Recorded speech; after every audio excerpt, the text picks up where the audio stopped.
15 अगस्त 2025 को लाल किले से भाषण देते हुए प्रधानमंत्री नरेंद्र मोदी ने युवाओं के लिए एक नई योजना का ऐलान किया। इस योजना का नाम है प्रधानमंत्री विकसित भारत रोजगार योजना।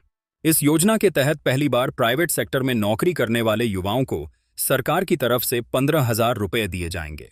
किसको मिलेगा 15,000 रुपये? जो युवा पहली बार प्राइवेट कंपनी में नौकरी करेंगे।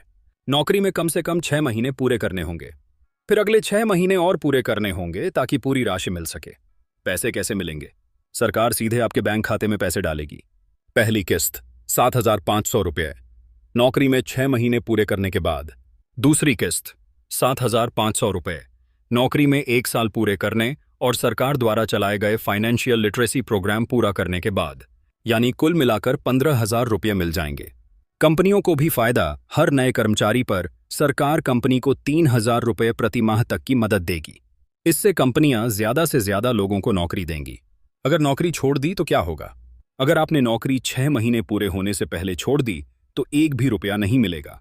अगर आपने 6 महीने पूरे किए लेकिन 1 साल पूरा नहीं किया तो आपको सिर्फ पहली किस्त यानी 7,500 रुपये मिलेंगे। पूरे 15,000 रुपये पाने के लिए नौकरी कम से कम 1 साल करनी जरूरी है। योजना क्यों शुरू हुई? प्रधानमंत्री मोदी ने कहा कि इस योजना का मकसद है युवाओं को पहली नौकरी के लिए प्रोत्साहित करना, प्राइवेट सेक्टर में रोजगार के अवसर बढ़ाना, युवाओं को आर्थिक रूप से मजबूत बनाना। इसके लिए सरकार ने 1 लाख करोड़ रुपए का बड़ा पैकेज घोषित किया है।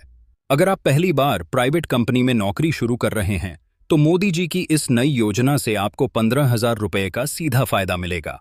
लेकिन शर्त यही है कि आपको नौकरी में 1 साल तक टिके रहना होगा। अब यह साफ है कि मोदी जी का ऐलान सिर्फ वादा नहीं बल्कि एक ठोस योजना है जो युवाओं और कंपनियों दोनों के लिए फायदेमंद है।